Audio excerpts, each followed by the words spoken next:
When did you realize you raised your kid, right? When my cousin Vanessa was having a wedding, my son Mikey was the first person I told. He has semi-low functioning autism, so more often than not, my friends or acquaintances specifically request for him not to come, which meant we never went to events together. But I assumed my aunt would be different. When I told him, he started jumping up and down and clapping his hands. Really, Daddy? Really? I can go? When I exclaimed an enthusiastic YES, he jumped into my arms and we twirled around. One symptom of his autism is that he is quite easily joyed by the little things in life. So as we made our way to the wedding rehearsal, I made sure to prep Mikey on wedding manners. Don't talk during the ceremony. Try to be quiet. It's the bride's day, not ours, etc. He seemed pretty attentive, so I thought all would be okay. But we were halfway through the practice ceremony when Mikey started smiling really hard. He only does this when he's really happy about something. So I squeezed his hand tight as if to say, I'm happy too. But we stayed completely silent.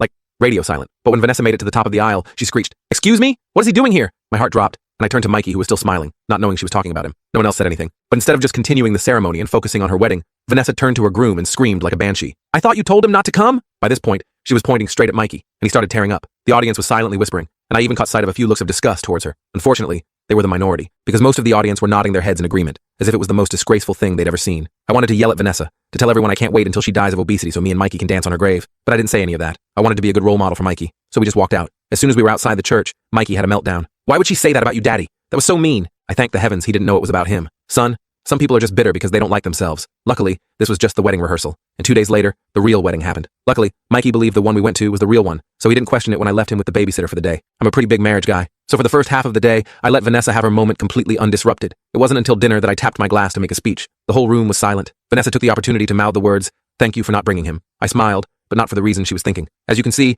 I am currently at this wedding without my wonderful son, Mikey. The air was filled with an awkward tension, but I didn't care. A lot of you didn't want him here today, but he still wanted to give a few words. I then took my phone out and started playing a voice recording. It was one I had secretly recorded of Mikey talking about how happy he was for Vanessa and her husband, in 7-year-old terms. Hearing his voice so full of happiness made me tear up, and the rest of the table did too, except Vanessa, who looked so angry I thought she was about to explode. Still, she cheersed with me and the rest of the family. Little did I know, that moment ended up being the calm before the storm, because the next day, not even 24 hours later, there was a knock at the door, and it wasn't Vanessa.